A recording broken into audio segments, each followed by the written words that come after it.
We are all here today because of their sacrifice and their generosity and their faith. Yeah. So the question, I'll break this down later, is who's going to say that about us 60 years from now? Who's going to say it's because of your sacrifice that my family came to know Christ in this building, in these ministries? I would just think that the 14 people in Mesa, Arizona that started One Life Church or Trinity Church, like, did they ever think they'd see this? If they had vision, they sure did. Welcome to another episode of the One Life Podcast. We're diving deeper into the weekend sermon. Week number 1 of our Here and Now series. You mentioned it's more than a series, though. It's really a season for us as a church. But before we dive into that, Pastor Jared, we just came off of 21 days of prayer and fasting as a church, night of worship, baptisms. So just as you look back on the last 3 weeks, give us your take on that. It's been incredible. Really proud of every single person who's walked through the journey. Just hearing stories of this is the first time, people have ever walked into any type of fasting. Some were social media. Some it was like sugar. Some did a Daniel fast. Just hearing what different folks have done was encouraging to me.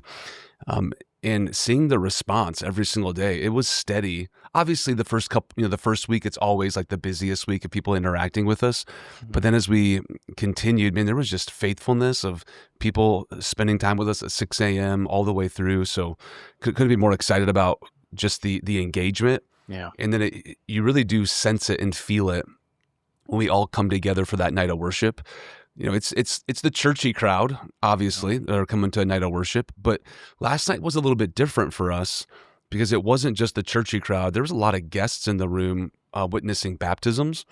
So that was I could feel it in the room, the dynamic a little bit of just, we have several guests. This is all brand new. And what a great, introduction to One Life Church for a lot of these guests. And then where do we land? How many baptisms? 42 baptisms. 42 baptisms on Sunday night. Unbelievable. And I was getting pictures of people getting into the tub and just hearing, stories and getting text messages from Pastor Tara, just of the different stories and the names of people that are, going public with their faith. Yeah. So couldn't be more excited for them, but just for our church to witness such a powerful night. It is something really special. Yeah, I think overall it's definitely been probably the loudest that room has ever felt too. Just like the roars and the celebration, the worship atmosphere, all that stuff it was just something special to be a part of. I was joking with Amanda. I'm like, when a night of worship, people are always ready to roll. I kind of just made the joke. I said I could have sneezed into the microphone and they would have clapped and cheered, right? It was that kind of like they were ready. But which is what you pray for. There's an anticipation and a hunger and a lean in for people to have an encounter with the living God. And so really powerful music, all the things. The prayer time with every night of worship is such a sweet time, man. Hearing stories of, I was overwhelmed this past Sunday night. 2 or 3 people that came for prayer weren't even praying for themselves. They were praying for, hey, my granddaughter's far from God. Would you pray for her? What's her name? And man, I just love that. Like, we're not even, and I'm sure they have needs too. They're not even praying for themselves. They're like, man, this is way more important. My granddaughter being far from Jesus than anything that I'm dealing with. Yeah. And those are the moments you dream of. I made the joke in the service. Amanda and I, we have conversations, quite a bit about just direction and future, where we're going as a church. And she said, "You ever think it'd look like this?" I'm like, "Yeah, I did. I envisioned this, that we'd have a room full of people hungry, ready to get after the things of God, coming out of 21 days of prayer and fasting. Like, it's what you dream for, right? It's what you envision, and you get to work. And ultimately, God has to bring the increase, bring the blessing and the favor. So it's a powerful thing that happens. This convergent space when heaven touches earth and earth touches heaven. I think Sunday night we experience that. Yeah. I had almost like just a pattern of similar prayer requests during that prayer moment that I thought was unique. And I think it's a testament to where we've been the last 5 weeks as a church. But like big decisions at work and like, hey, help me fulfill the purpose God has for me. Like moving to a different country of like, hey, I know God has a purpose for me. Help me see what that is. Like a new promotion, like my new people, new job, help my business to be successful so I could be generous too, like this. And it was just person after person after person, almost repeating where we've been as a church of like, hey, help me fulfill the calling that God has on my life in this new season. That's so good. And so I thought that was just really cool that, again, it wasn't like, and these aren't bad prayer requests, but like, not like I'm sick or can you heal this person or that. Like those are great and we want those, but it was just a testament of like, man, these people are locked in and it's not just like, let me get by, but how can I thrive in my life to fulfill the calling that God has for me? So I just thought that was really special in that moment. Definitely the ground is shifting. I'm sensing it's not me, my feelings, my ministries, all the different things. It's 100%, man. How can we reach more people for Jesus? And how can we get after it together? And that's what I was talking about in this series. Like, yes, we're going to, chase some vision together as a church and ask God to show up and provide for us. But the prayer that I've been praying is that every single person would wake up to the call of God on their life. And I'm not talking about full-time ministry. I'm just saying that God has a call and a purpose for your life. If you wake up to that and you chase it, man, if every single person at One Life walks into that calling, nothing can stop a move of God like that. And we're starting to see glimmers, and as we say, even in that video, the here and now video, we're starting just to see flashes of this take place, which I believe is the groundwork for revival. Yeah, it's going to take everybody walking into their calling for us to experience that. It's good. So let's dive into that for a little bit, right? Week number 1 of the Here and Now series. But it's even bigger than that, right? So speak into the 3 things first, and we kind of laid out. If you weren't a part of the weekend service, definitely go back, watch it on YouTube. But you kind of set it up. Or even put in the notes, the here-now.info website. Yep. Like it's laid out. You can download the PDF book right there. Yeah. And probably on our main website as well, I'd imagine, but it's everything. A lot of different resources for you. So we did hand out little booklets, or not little booklets, they're pretty sturdy big booklets, but there's obviously an explanation of where we're going as a church, some vision. Then there's a series guide, discussion questions, Bible reading plans, notes to take throughout the next 4 or 5 weeks. So, but speak into the kind of the 3 big pillars. So number 1, it's Awaken Our Church, Accelerate Our Reach, Advance Hope to Our World. So dive into those specifically a little bit. And just if somebody wasn't here this last weekend, kind of recap what those mean and what they are. So Awaken Our Church is just to continue. So when we talked about the pillars, the vision lanes, we'll probably call them, is $7.7 million is what we're asking God for to strengthen what we're already doing. And as I said in the message, we're not doing anything new.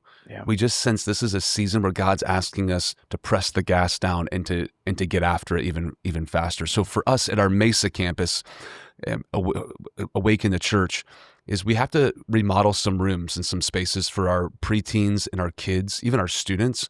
We're just really outgrowing it. Yeah. And the amazing thing with our designer and architect, they're telling us, well, you don't really need to build new square footage. Praise God, because that's very costly. But if you were to remodel and rethink some of the current space you have, you most likely will be able to fill the auditorium, and you'll have plenty of space for kids. Now, the truth is, if you fill that auditorium, and filling it, I mean like 75%, then we definitely have, with the new configuration, the new layout, we'll have all the space that we need to effectively have ministry. Just with check-in, check-out. So the preteen building will get a facelift, new check-in area, new doors. Just again, it sounds minor, but it's massive in how we actually crowd control and have effective ministry. So that's a big piece. Also, and you could probably speak into this more because it's falling under you, is we sense the need as our church is getting much larger, just to be able to communicate with our church. The software or the database that we use just isn't keeping up as fast as our church is growing. So one of the things that we're actually in the middle of right now is, you can talk about that, revamping our whole communication Is that probably the best way to say it? I don't know. Yeah, I think so. I think a lot of it has to do with just in the way you phrased it. Sunday is great, like a new way to digitally disciple people. So meet people where they're at. Things like our app, our website, they're just outdated and they're not designed for multi-site ministry. So as we expand, like those were great for a season for us. Yeah. But even now in 3 locations, in future 4, 5, 6 locations, like for us as a church, it's not gonna be what we need it to be. And so we're trying to be proactive in that, both to effectively reach people, but honestly, a management software is to engage the current people that you have. Yeah. And so the engagement aspect of that will be way better for us moving forward. Yeah, that's great. Yeah. I like what you said. It's not that the current website and the app are bad. Mm-hmm. We've, as one of our pastors always says, we've squeezed all the wine out of that grape. Mm-hmm. Like it's just not going to take us to where we need to go. Yeah. So that's why we want to, it's time to expand this. Yeah. And so part of Awaken Our Church is yes, we're going to remodel some spaces, digitally disciple our people. And I'm really excited about that. Just for follow-up, we can close the back door, just keep the front door open. Mm-hmm. I'm really excited to get that through. And we're thinking by September. Yeah, we'd love, our goal right now is our fall group semester starts the middle of August. So to roll that out even a couple weeks before then. So like our new group leaders and those, like everything One Life will be done within the app for groups and sermon notes and all that kind of stuff. So the engagement aspect will take place right on your phone, and life groups are a massive part of that. So we'd love to have that done middle of August as we launch our fall 2026 group semester. Yeah, I love that. It's going to be great. Yeah. Let's awaken the church, accelerate our reach. Yeah. This is for our East Mesa campus. This is our big focus of finding property or a building that we can move from temporary space, the setup tear down, into a more permanent location. And I'm using that word strategically because we don't necessarily exactly know what God's going to do. But one of the things we do know is that setup, tear down, temporary space has a shelf life. Mm-hmm. You run through, serve team members. It's a lot of work. Equipment doesn't last. Yeah. All that. So we understand, like the long period is that our long-term goal is not to stay at Eastmark High School. As great as that partnership is, we definitely need to find something more permanent. So as I kind of hinted, and you even gave a little bit more detail at our East Mesa campus. Can't go into details even here, but I'll just give an overview. When we recorded the Here and Now video, we were just literally, we're praying, we're fasting. God, would you open up a door or a window for us? Yeah. And wouldn't you know, the last couple of weeks, there seems to be a couple of doors that are starting to crack for us. Even hearing about property that's becoming available in our target area, and even potentially a building that we might be able to move into. That's all I'm going to say. Yeah. But if you're hearing this, I just need our church to be praying and fasting about this with us, that God would give us wisdom, open the right opportunity at the right time for our East Mesa campus. And what I'm really excited about is having a permanent home. I mean, you can do weekly ministries, weekday ministries, like youth group, celebrate, recover, all the things that we do here at Mesa because of a building. Yeah. We'd be able to do that at our East Mesa campus, which just expands our reach and our impact. So I think I said in the video, and I think I'm actually wrong on this, that like if you get a permanent location that says you'll double in size, I think it's actually triple the impact and reach that you have in the first 18 months. Yeah. So that's what we're praying and asking God for. Mm-hmm. And you know it better than anybody being over there. I mean, there's so many people in the East Mesa area. Yeah. And there's not a lot of churches. Mm-hmm. The fact that we might have an opportunity just to put something permanent in the ground, man, that's what I get really excited about. So in order for us, that's not going to be cheap. So in order for us to do that, we're asking God for $5.5 million. Mm-hmm. And then people are asking our Superior campus, man, it's doing really, really well. Mm-hmm. They're 4 months in. I think whenever you launch a campus, you always start really, really big. Then you but they are steadily just growing, and growing so much that by Easter, we're going to have 2 services. Yeah. And one of those will be a Spanish translation, which really excited about. Yeah, and I'll share some of that with the church, hopefully give them a glimpse of what we're hoping to do here with that. Yeah. So that's awesome. That'll be great. Yeah, I think one of the things I shared with East Mesa this last week is just like, hey, it seems like since we recorded that video, if you compare like the last 3 years of us being a campus, we've had more momentum in the last couple months.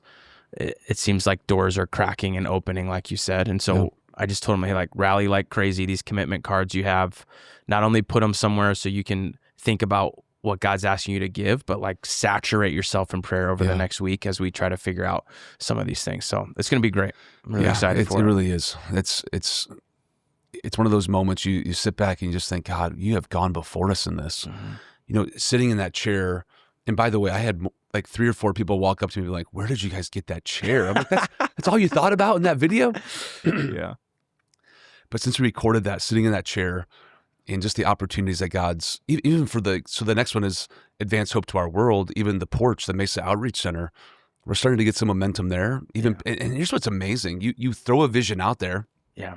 Pastor Julia walked up to me before Night of Worship and she's like, hey, I'm going to text you because somebody just mentioned they know of a building on Main and Gilbert that was an old food pantry that's available. Let's go. So it's just those types of moments. You throw it out there and you're just trusting and believing that people know. Yeah. And we only know what we know. So if anybody's listening to this podcast and you have leads, land, buildings, send them our way. Yeah. It's our job as a leadership team to chase down every opportunity and just to see what God might do. Mm-hmm. And my experience with all of this is if you just are fit, you know what God's calling you to do, you're faithful to it, you stay consistent, at the right time, he will open that door. Yeah. So I think 3 years of faithful ministry in East Mesa, I think God's like, all right, you're here for the long haul. Yeah. It's time to put some permanent roots down. That's good. And it hasn't been easy. I mean, multi-site is not easy. Everybody's like, oh, it's so easy coming in. It is hard. It stretches the staff, and serve team members. It is not. It's not cheap. Excuse me. Something in my throat. It's not cheap, and it's not easy. Yeah. But the fact that we just know we believe in this calling, God's called us to this, we're going to do it. Yeah. It's fun to see kind of God being like, all right, here's a couple opportunities I'm going to give you away. That's great. You mentioned the chair. We should have done like maybe a more progressive version of the video with you smoking a cigar or something. That would. It definitely has the cigar lounge vibes, which is kind of what we were going for. There you go. And when you think about something like that, it's just how do you bring people into like, the podcast? Yeah. How can I just have a conversation with you, like thinking like we're right across, and not make it. And it was produced right, but I think it set the right tone for where we're going to go, and that's going to lead us for the next 3 years. Yeah. So the only bad thing for me is that every time we play that, which won't be a lot, but every time we play, I gotta see my face again and watch myself. It's the worst. And I joke about that at the movies, like, should have said it this way. Could have. And this past weekend, I had to watch it 4 times, so that was not fun. The staff's already been on me. I'm self-conscious now about the way I baptize after Night of Worship. So are they already on you for it? Yeah, I'm just too aggressive apparently. It's too splash hard. zone? The splashes are too hard. Yeah, that's hilarious. So I'm way softer with the little kids, which is good, I guess. But, yeah, but some of like the adult men, they're like, man, you just body slam that guy into the water. I'm like, that's awesome. It helps with momentum to come back up. It definitely does. You get maybe that's the dip and drive. Yeah, I don't know. But now I'm all insecure about it. So next time I baptize, it'll be really soft, really take forever. Well, when you have 42 people and you gotta just make it happen. Yeah, that's amazing. But all right, you kind of spoke on it a little bit, but just another last 2% or 3%, whatever. Advance Hope to Our World. That's the third one. Yeah. So we're gonna maximize. We're looking at that right now. Even until an opportunity opens up, we're gonna try to maximize storage that we have on campus for the porch because literally we are out of room. Yeah. Which is a great problem to have, but it is a problem. Yeah. And summer's coming. So right now they're being creative of like, all right, we can sort outside because it's only, Sunday was 85 degrees, February 1st. So maybe we don't have much Started more time. Set up at like 49. And then I was like really cold at East Mesa. It's like 6 a.m. Yeah. It's wild. Then teardown was like 85. Yeah. Dang, that's it was crazy. Warm. So we have a few months just with nicer weather, but man, when May comes around, we've got to figure out a way to make sure our volunteers don't die, by serving, and also our people. Like we have to utilize the room. So those are some things we got to be really creative with. Talking to our team right now, if an opportunity doesn't open up, how do we maximize this so we can continue ministry in the short term? So even multiple days is probably going to be a thing. So that's piece number one. We don't know what that's going to look like. I'll tell the church, like if a building or an opportunity, I'll tell them, hey, this is what it's going to cost us. Let's sacrifice and let's give. But the other thing that we're really passionate about is not just the local ministry that we have here, but it's our global mission trips that we desire to send 1,000 people on a trip. Yeah. My prayer is that every committed person at One Life would at one point go on a mission trip. I just think God gets a hold of your life, and it doesn't have to be like even to Mexico or Togo. Like go on the Apache mission trip. Like that is the closest mission trip to a third world country that you're going to see. And when you go see what God's doing in other places of our world, or even an hour and a half away, it gives you a new perspective. It changes your life. So it's part of what I tell, like the discipleship journey that we have for people. Is you need this. You need to go experience what God's doing in other places of the world. That's a big piece for us. We want to fund that. But also the Timothy Initiative is near and dear to my heart. They have partnered with the 6 Degree Initiative, which is our mission partners in Togo. And we have a dream that by the 2028, by the end of 2028, so 3 years, almost the same time we finish the Here and Now Initiative, that a church in every village in Togo, West Africa, that there will be no village that doesn't have a gospel preaching church. We're on our way. In order for us to do that requires resources. So our church, a couple other churches are going to really invest into this. If we can prove this, and I believe we can, if we can prove this in Togo, this is like a proof of concept that we can take to every other country and say, this is how you do it. So there's mapping, and I'll walk everybody through that in this series, but it is with technology that's at our disposal. And now what's fascinating to me is different mission organizations, gospel-centered organizations that are preaching and teaching Jesus. They're no longer working separate in silos. They're working together. Like, hello, like why would we repeat the same thing? Like work together, combine resources. And it's like kind of like what we're doing, like gas pedals down, and you're seeing this like wildfire spread. If we can prove this in Togo, we can take this to every other country. And they're thinking in the next, it's called, not to be all nerdy, it's called Coalition of the Willing. It's a group of pastors that I'm a part of, denominational leaders. We're in this, and we're willing to work together to advance the gospel, Bible translation, all the things that go into this. If funding is there, we think in the next 10 to 15 years that the gospel can go to every people group. This is Matthew 24 stuff. This is what Jesus predicted, that when the gospel reaches every tribe, nation, and language, then the end will come. Yeah. And we might just be able to be a part of that. Yeah. I mean, how cool is that? Yeah. So I think what you just mentioned is important, because even from an outside perspective, like there's several different groups that are good at individual things and even they may or may not necessarily have been competing, but it's just like, this is what we do, this is what we do, this is what we do. And what you're talking about is like creating the all-star team. That's right. Let's all come together in this, and together we can make a way bigger difference. And that's ultimately what we're all trying to do. So let me full circle on this. Yeah. This is what revival does. Revival breaks down barriers and even breaks down denominational lines. Now, I think having denominations, nothing wrong with that. There are differences. But I think that in revival, what you focus on is what unites us rather than what divides us. And if we can all agree that, in the Trinity, that Jesus is God, salvation by grace through faith alone, the resurrection of Jesus, he's the only way to heaven. Excuse me. If we can agree on that, and we can like let all the sideways energy just be sideways energy, come together, that's revival. Yeah. And I think we're starting to see that. In fact, I know we are in the global section of missions, with Coalition of the Willing. So what we're a part of, it's called Achieve, a church in every village everywhere. That's the big vision and dream. we're going to say, okay, we're going to be involved in Togo. Why? Well, because I've been to Togo. I trust the people that are on the ground in Togo, and I trust the Timothy initiative.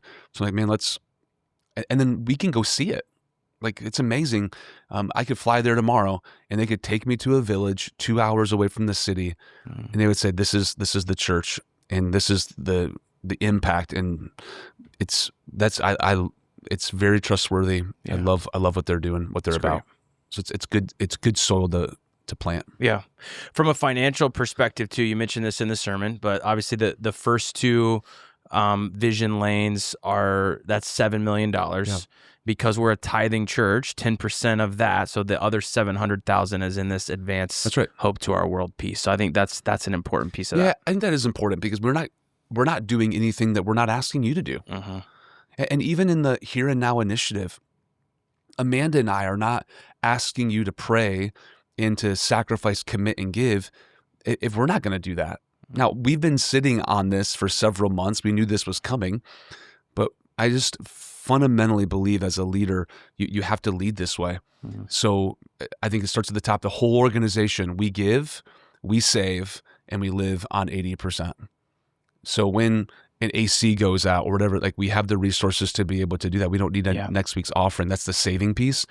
The giving piece is it's a tithe.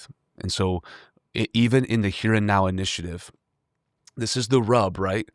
Because I wish we would spend a little bit more money and update a couple more rooms and get a couple. I'm like, nope, we're not. We're going to say no to that and say yes to global missions and local outreach. Yeah. And just what I've experienced the last 8 years being the pastor here, that's what God blesses. Yeah. That's good. And if you do that, he'll give you more than what you need. And I think it's the principle, right, of he trusts you with little, he can trust you with a lot. Yeah.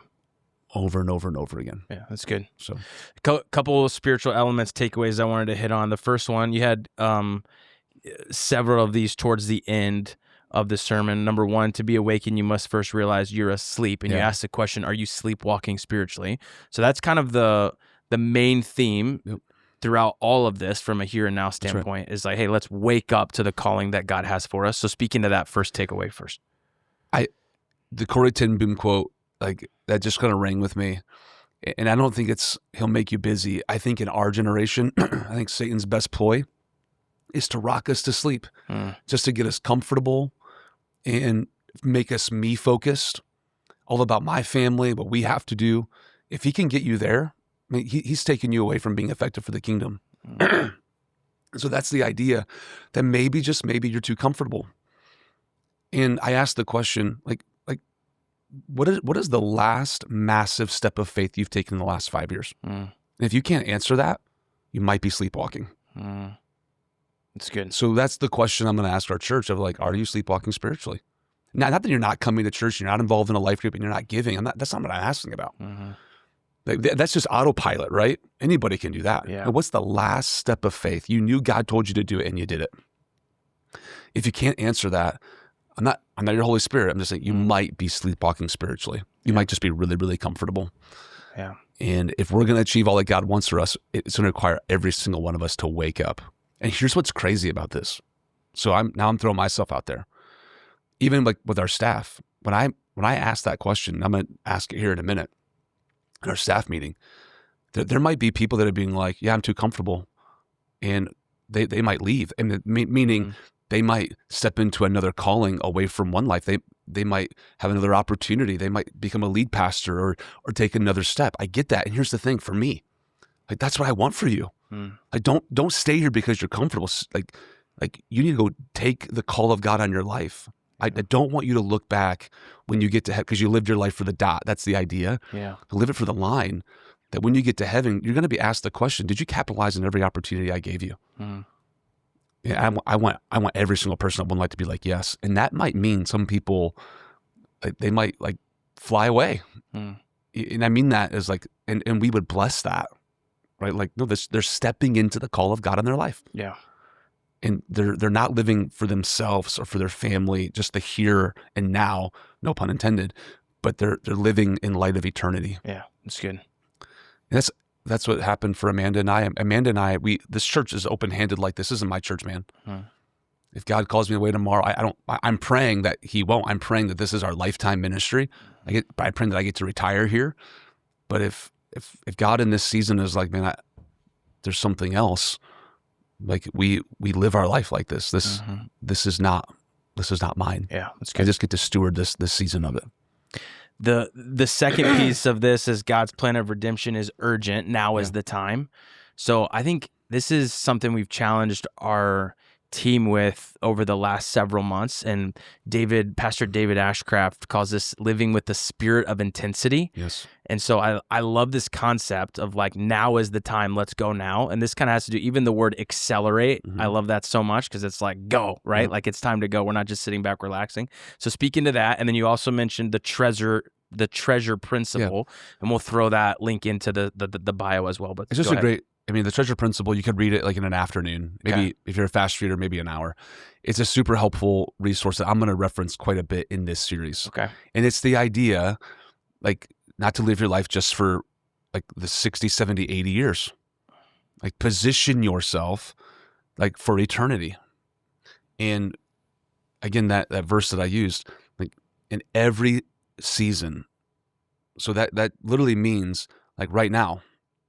Like right now, be generous.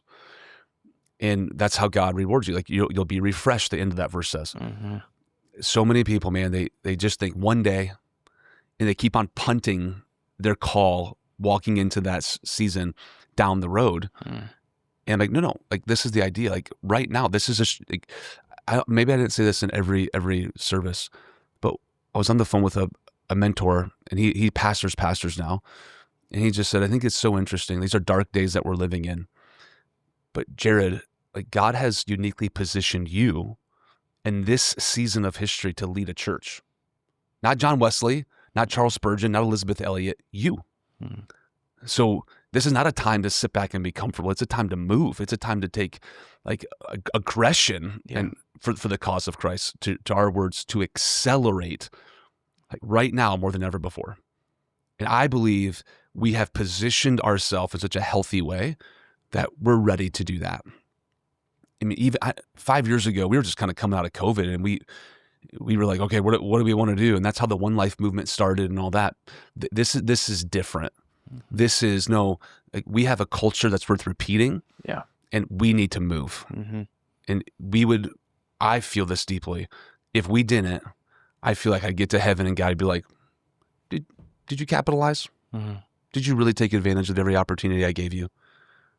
And right now I'd say, no, like we have to go. Yeah. And this brought us here for this moment. And now is the time. It's urgent. Yeah. And that's kind of what you hit on at number 3, right? The unique position. He's prepared us as a church for this moment in time. Yeah. Like, don't miss that. Don't miss it. That's my biggest fear for people, is that they will. They'll sit on the sidelines and they'll watch the game go by, and they'll miss out on everything that God wants to do in their life. And I'll say it this way: what I'm trying to figure out how to encourage and coach our people. Like, you might sit on the sidelines in the stand, and you might be really happy about that, but you're not stepping into your calling. You're watching everybody else. So I'm trying to figure out in language, and this is one of the things I'm praying about, is like, how do I build this idea that there's leadership inside of you, and if you're not stepping into this calling, like we'll keep the entire team, kind of like the all-star analogy, from achieving at the highest level.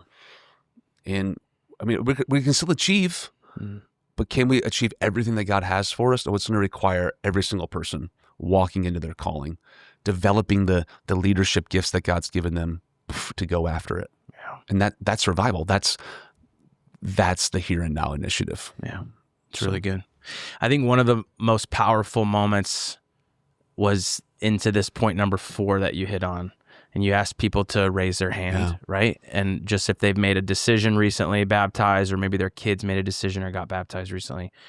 And at East Mesa specifically, I don't know how it was at Mesa, but you could see like hands go up, and I could see like, I know their story. And then when you got to the point of like, hey, you're the recipient of someone else's generosity, I look out in the back, and I see people that have been at this church for a really, really long time, that made the sacrifice.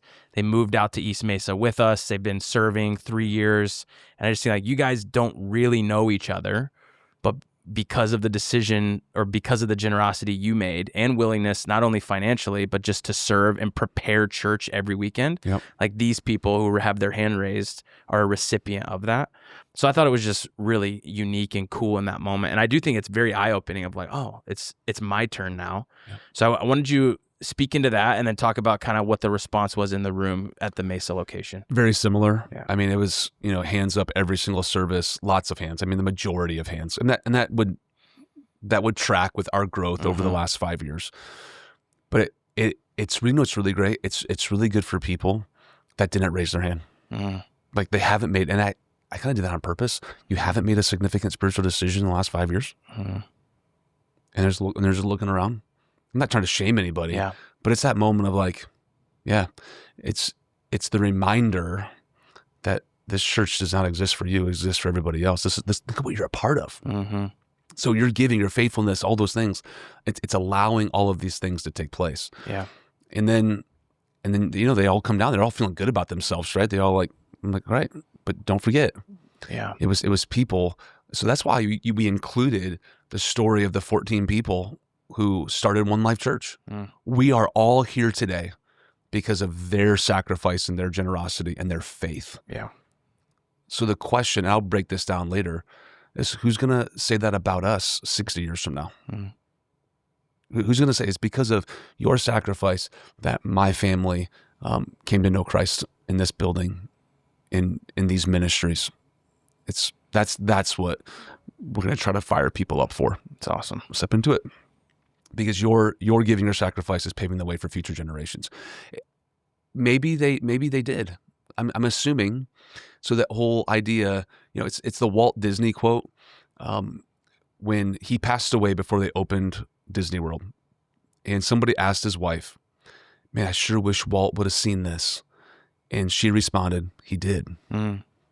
It was in his vision."